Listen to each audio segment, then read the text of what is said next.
Hello friends, welcome to our channel making smile and blogs. আজকে আমি আপনাদের সাথে শেয়ার করতে চলেছি আনারস পুডিং কেক। চলুন তাহলে দেখে নেওয়া যাক। প্রথমে আমি আনারসটাকে খোসা ছাড়িয়ে ভালোভাবে কেটে নিচ্ছি।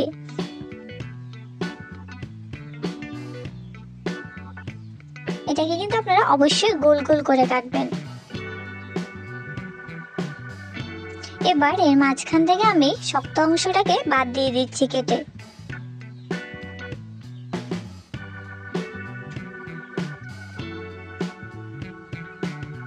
এবার একটি বাটিতে আমি দুটো ডিম নিয়েছি, তার মধ্যে হাফ কাপ চিনি দিয়ে দিয়েছি। এবার এর মধ্যে 1 চা চামচ তেল, হাফ চামচ নুন দিয়ে কিছুক্ষণ ভালোভাবে ফেটিয়ে নেব। এবার এর মধ্যে 1 চা চামচ বেকিং পাউডার, হাফ চা চামচ বেকিং সোডা দিয়ে আবার কিছুক্ষণ নাড়াচাড়া করে নেব।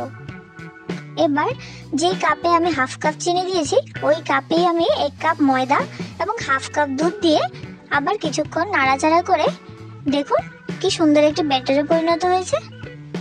এবার এর মধ্যে আমি 1 টুকরো লেবুর রস দিয়ে দিচ্ছি। এর ফলে আপনার কেকটা সাদা এবং স্পঞ্জি হবে।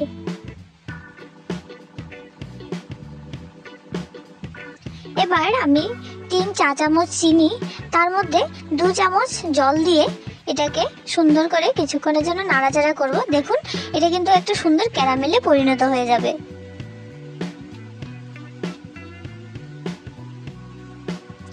এবার একটি পাত্রে আমি ক্যারামেলটাকে ঢেলে দিচ্ছি। এটা কিছুক্ষণ রেখে দিলে ঠান্ডা হয়ে গেলে এটা শক্ত শক্ত ভাব চলে আসবে।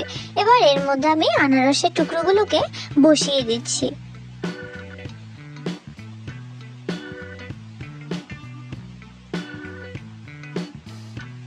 এবার এর উপর থেকে আমি আগে থেকে বানিয়ে রাখা ব্যাটারটা আমি দিয়ে দিলাম, দিয়ে এটাকে কিছুক্ষণ ঝাঁকিয়ে নেব।